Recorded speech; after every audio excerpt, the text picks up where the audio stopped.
Welcome back.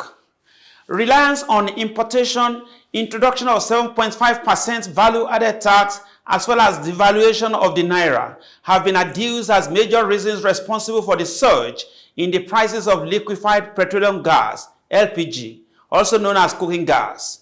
On our next segment, we seek further clarifications on these and other issues from an oil and gas industry player.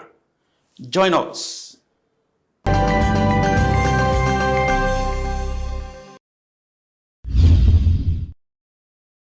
Welcome to the Split Views segment of our program, Abuja Dispatch.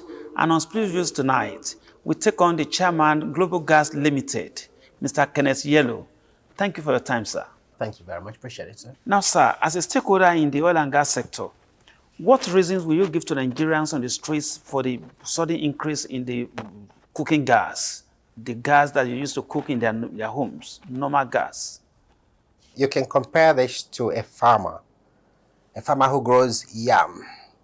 You grow your yam, you harvest the yam, you sell every tuber of yam, and then you ask the person that bought the yam from you, please, can I borrow some money from you so I can add to what you just paid me to buy pando to feed my family? Wow. That's what's happening. We have no reason to have all our gas going to LNG. Makes no sense. Nigeria is a huge market. Nigerians have the appetite for it. And all we need to do is it's like there's an ice cream in the United States. It's the brand is called Bluebell Ice Cream. And the slogan is, we eat all we can and sell the rest. You have to feed your family first before you begin to export things. If you were to look at the real cost of gas to Nigerians, I promise you, you're paying more than your 10,000 naira per 12.5 kg you're talking about, because today people are cutting off trees.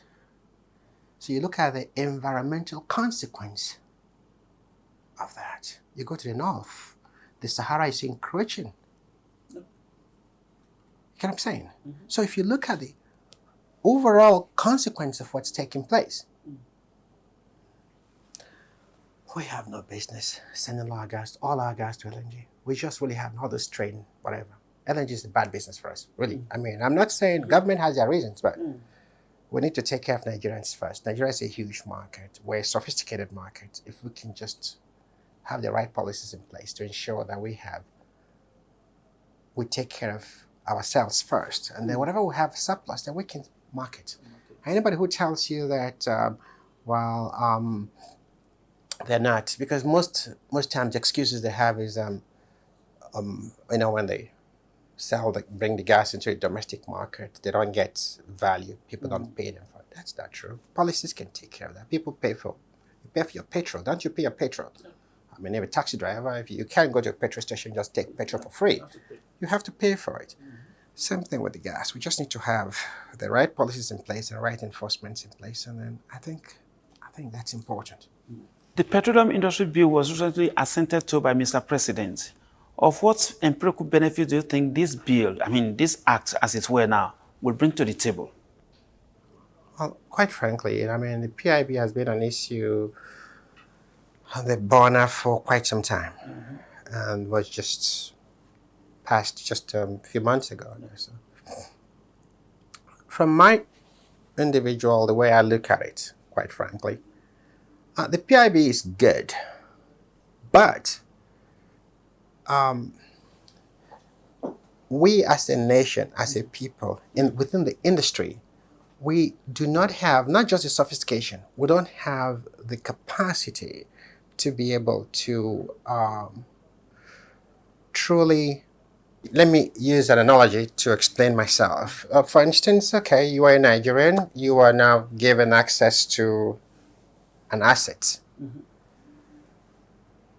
You don't have the resource to operate that asset. to explore, exploit, and operate that asset.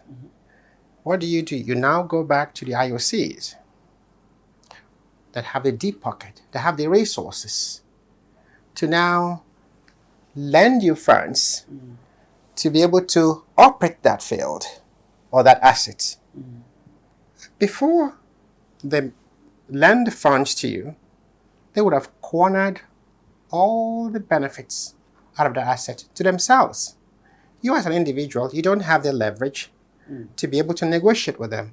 But Nigeria as a nation, a sovereign nation, is in a better position to negotiate with the IOCs and make sure they have value. But you as an individual, you don't have value. All you're looking for is just how you're going to be the next black sheikh in Nigeria. You know, I own an oil block, I own an oil field, and own an assets, and then they give you an asset maybe through, because sometimes the process through which some people obtain these assets, it's not really through a real due process, you know, just through some relationships people have, and you have these assets, and then you just go, now you begin. There are a lot of people with assets running around the country, running around the world looking for investors. You get what I'm saying? They lack the capacity. They lack both the financial capacity, technical capacity, no experience. But they've been handed this huge asset. The country doesn't benefit from it.